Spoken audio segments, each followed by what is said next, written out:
This is an unbelievable puzzle. White to play and win. If you see Stockfish, it's on depth 22 and it says it's a draw. It just says 91 bishop f6 and just repeat. Says Stockfish. Even if it goes to higher depth, it still says the same thing. It doesn't find the win. The winning idea here is absolutely beautiful. As you can see, if one of these two pieces move away, bishop g7 is mate. Even if you take back, pawn takes would be mate if one of these two pieces are not there. So basically, the bishop and the queen are tied down to this diagonal.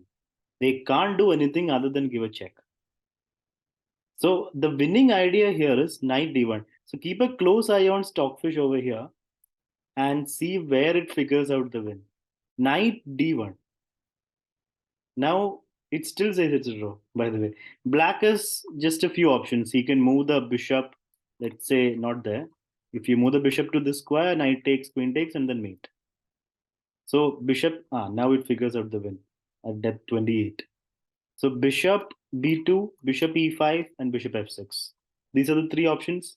Let's consider the most logical one. Let's say bishop e5. Now white's winning plan is very simple. Just get the knight to e3, push the pawn to g4, g5, and then knight g4 and knight f6.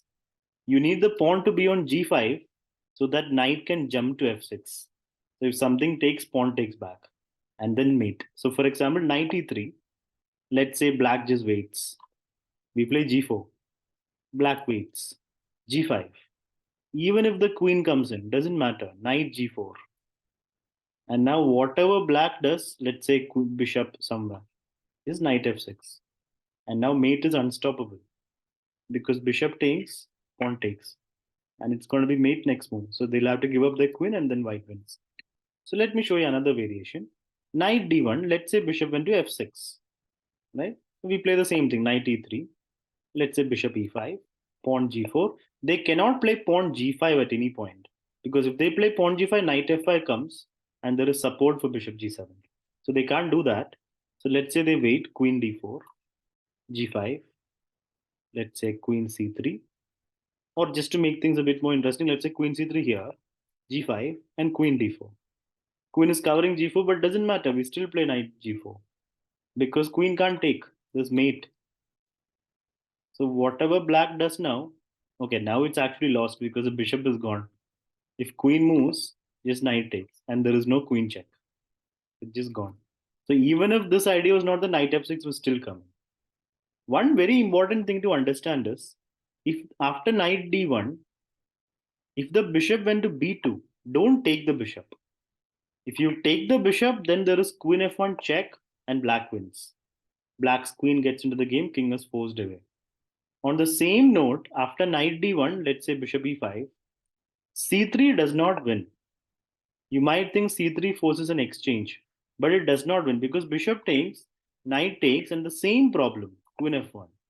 This is very hard to see. If you simply look at the position, you might think c3 just wins, but it does not. So the winning idea is knight d1, and once the bishop moves, queen can't move. So bishop has to move, and once the bishop moves, we simply get our knight to e3, then play pawn g4, g5, so that there is support for the knight, and then knight g4 and knight f6, and then mate to follow, which will force them to give up their queen.